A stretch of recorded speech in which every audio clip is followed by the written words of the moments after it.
की कार्रवाई और कहां पर हुई है? घरौला आश्रम में 18 साल के जो दिव्यांग बच्चे हैं वो CWC भेजती है। घरौला को सिर्फ बालक को रखने का पंजीयन है JJ एक्ट के द्वारा, और बाकी वो नेशनल ट्रस्ट के द्वारा 18 के बाद के जो बच्चे एडल्ट बच्चे हैं या पुरुष हैं उनके लिए चलाने की अनुमति है। उनको बालिका को रखने की अनुमति नहीं है। वहाँ बालिकाएं मिली, एक्ट के अनुसार उन्हें बालिकाओं को रखने की ना अनुमति है ना उनका रजिस्ट्रेशन है। नंबर 2, वो जो बिल्डिंग है, जिस बिल्डिंग में आश्रम संचालित हो रहा है, वो जनजाति कार्य विभाग की है। वो जगह भी जिस पे अतिक्रमण है वो जगह भी जनजाति कार्य विभाग की है। उस जगह अनुसूचित जाति के बच्चों का छात्रावास का निर्माण हुआ है और ठेकेदार ने हैंडओवर भी नहीं की विभाग का।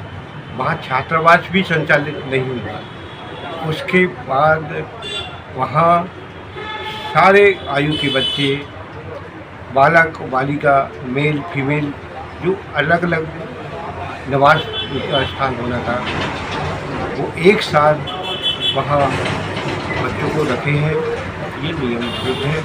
दूसरा, जो बाल कल्याण समिति ने बच्चे भेजे थे वहाँ पे, उन बच्चों का उनने देहदान किया है। उनने और भी लोगों का देहदान किया है जो 18 से ऊपर के हैं। मगर हम BMC में भी गए थे, हम जानकारी लेने गए थे, तो BMC ने बताया था कि हमारे यहाँ दिव्यांग और बिना पोस्टमार्टम के बच्चे आते हैं, दिव्यांग बच्चे नहीं आते, बिना पोस्टमार्टम के बच्चे यहाँ आते हैं। एक तो नियम विरुद्ध BMC ने गलती की। दूसरा, एक गलती इनने की, जो भी शेल्टर होम है भारत में या दुनिया में चलने वाले हैं, उनमें अगर किसी की मृत्यु होती है, चाहे बच्चे हों चाहे एडल्ट हों, उन सब का मृत्यु के कारण जानने के लिए नियम अनुसार उनका पोस्टमार्टम होता है। तो घरौला आश्रम में कौन संचालित कर रहे थे, इन पर FIR की कार्रवाई होगी क्या? बिल्कुल होना चाहिए।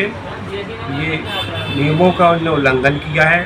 कार्रवाई उन लोगों पे भी होना चाहिए जिन्होंने उसको, वो छात्रावास अनुसूचित जाति के संचालन के लिए वो बिल्डिंग बनी है, वो बिल्डिंग उनको दी।